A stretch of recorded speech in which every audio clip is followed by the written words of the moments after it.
This is a stick on a mic, and this is also a lot of power cables for all this storage I'm putting into my OverKill NAS that I'm building.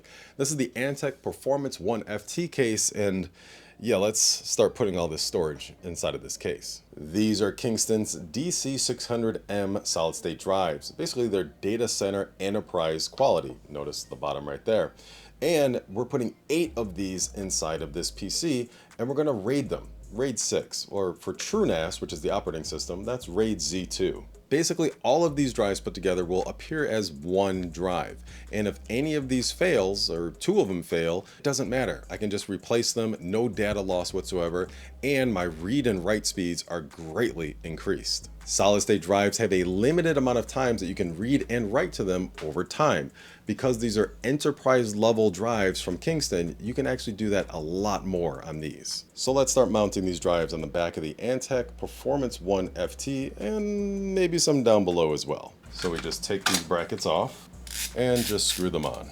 And then they'll just slide right on.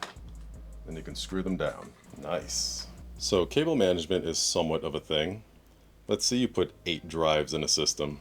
To go along with the theme of 8 drives, 256 gigs of RAM, and 32 cores, we have to pick a GPU that's suitable for this. The Antec Performance 1 FT is doing it nicely.